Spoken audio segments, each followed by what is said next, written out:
Hey, Dr. C here with you. I want to talk about vitamin B6 toxicity.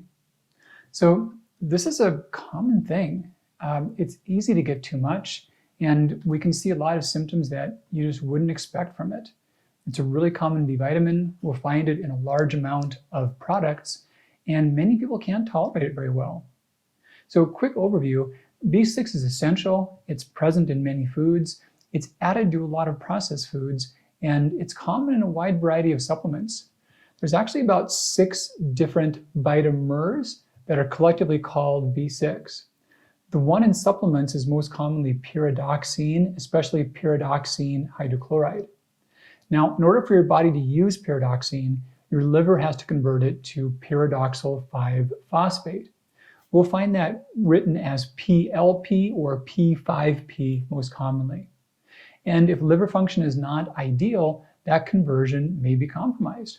So people could get plenty of different vitamins of B6, but if they can't activate them, they can be low in that. So if someone is low in that, they can have issues with how they make their neurotransmitters, the brain chemicals, their methylation reactions may not occur well, their immune system can be compromised, and they may not produce hemoglobin effectively. And B6 deficiency actually does happen. When people get too little, they can see nerve pain, dry skin, depression, mouth inflammation, memory lapses, even seizures. That's how those various problems can manifest with specific symptoms. Now, an odd paradox is that these are a lot of the same symptoms of B6 toxicity, and we'll talk about why. The issue is that if there's too much of it, it blocks the body from converting any. So that's why too much can look like too little. People can get deficient in B6 if they're just low in protein overall, if they've got a high alcohol intake, or if they have malabsorption. So we can see that with thyrogastric syndrome, where there's the autoimmune attack against the gut. Celiac disease can also cause that, and other autoimmune diseases can as well. We know that many medications can trigger B6 toxicity. Several can do that: hydralazine, various glucocorticoids, cortisol, hydrocortisone, Canalog. A lot of meds can do that. So how common is B6 toxicity? Well, it's not rare. In the modern world, in the United States, data has shown that about 18 to 35% of adults are somewhere below range. And it's different state to state for varying reasons. But yeah, it does happen. In some cases, it can be more common than others. So how much do we need? Well, not all that much, about 1.9 milligrams from the diet for most adults. Women can need a little bit less than men. Those who are younger and children need quite a bit less. Breastfeeding need a little bit more. And it's in a lot of food sources. So we see things like chickpeas have a lot, tuna, salmon, chicken breast. Potatoes are really high sources in that. Bananas have a fair amount. You know, I've talked about banana peels. The peels are even higher than bananas are. Bulgur wheat is rich in that, onions, spinach. So it's in a lot of foods, but some don't use it that well and they can get low. Now, because of the issues about toxicity, many argue against using synthetic B6. And I've chosen years ago not to include that in our daily reset pack. So we don't use pyridoxine hydrochloride. We only use pyridoxal 5-phosphate. And the cool thing about that is it just doesn't create the toxicity issues. So where else do you find synthetic B6? Well, a lot of places. Sports drinks, energy drinks, a lot of the, I love nutritional yeast. I like the taste of it. I love the nutrients that it offers. But besides Ceres brand, which I'm not tied to, all of them have synthetic B vitamins. Generally, that includes synthetic B6. So you see a lot of it in that. Electrolyte supplements, fortified cereals, sometimes herbal tea blends can have that, energy drinks, energy chews, and it can all add up. You can get too much. The earliest recognitions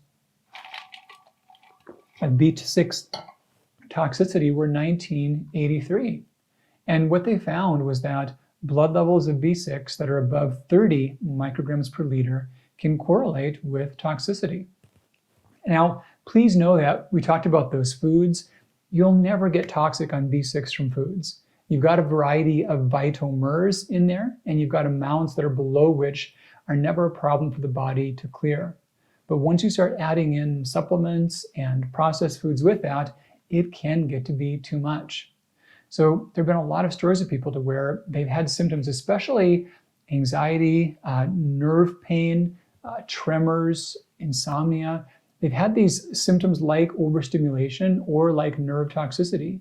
And they often just chased around trying to find the cause of that, never thought about B6 toxicity. In fact, not only never thought about it, but in many cases, it could seem like B vitamins might help with those symptoms. And I've seen folks to where they've taken more and more. And yeah, there are a lot of popular recommendations for B vitamins helping symptoms like that, but the synthetic ones in these high doses, they can make that worse. And in general, this is one more reason why I'm not a fan of massive amounts of nutrients. We need them, they're important. We can get too little, but the types that we take and the quantities in which we take them are essential.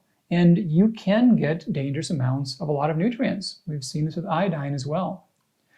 So how much is too much? How much does it take to start getting harmful? Well, the studies have varied. 100 milligrams is too much.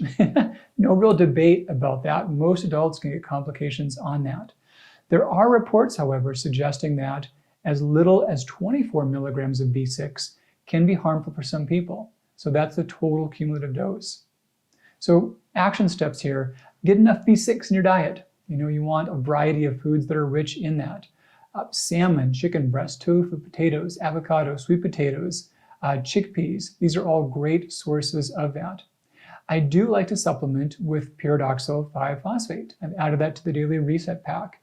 In the range of 5 to 7 milligrams is appropriate. I put 6.7 in the daily reset pack.